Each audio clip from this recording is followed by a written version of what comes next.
Alright guys, welcome back to my new mini fresh vlog. आयो तपाईहरु पनि सन्चै हुनुहुन्छ होला म पनि एकदम सन्चै छु सो म चाहिँ आज हैन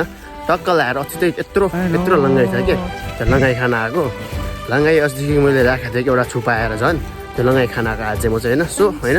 म चाहिँ लङ्गाई खान जान लागेको तपाईहरुको दिनको सुरुवात केबाट भयो मलाई थाहा छैन आजको मेरो दिनको सुरुवात चाहिँ आफ्नै करेसा बारीमा फलेको लङ्गाईबाट सुरु हुनेछ सो त्यही हो हैन ल मेरो आफ्नै करेसा बारी चाहिँ यहाँ रहेको छ यहाँ चाहिँ खोर्सानी रहेको छ हैन ट्याक्कै यहाँ भर्खर रोप्दैछ सो हैन अस्ति मैले लुकाएर राखेको थिएँ कि लङ्गाई एउटा यहाँनिर छैन कि ओइ लाम खोइ त लङ्गाई सेट लल झन् मैले यहाँ यो पातमा छुपाएर राखेको थिएँ कि यस्तो यहाँबाट थियो यहाँ लुकाएर राखेको झन् यार एउटा रहेछ यो तेरिका यस्तो त पो टाउको चिलाउँछ त छ्या झन् अस्ति लङ्गाई लुगाएर राखेको ए ल ल खा लु खा त लु लु खान त लु लु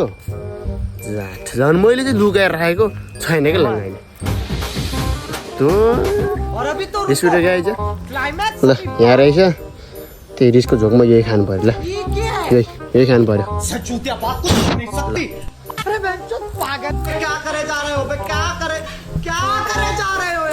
मिठो छ होइन लङ्गाई चाहिँ लङ्गाई छैन लङ्गाई नै अब खोर्सानी खानु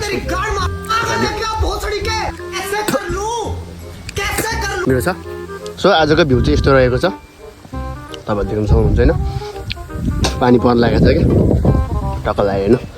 यस्तो छ आजको भ्यू चाहिँ बबाल छ सो लङ्गाई चाहिँ अब अरूले खाएछ मैले पनि टिपेर फालिदियो so thank you for watching my video bye bye guys जस्तो आयो त्यस्तै हजुरहरूलाई प्रस्तुत गरिहाले अब केटाकेटीहरूले आफ्नो रहर पुरा गर्नको लागि खोलेको च्यानल हो सब्सक्राइब चाहिँ गरिदिनु होला धर्म हुन्छ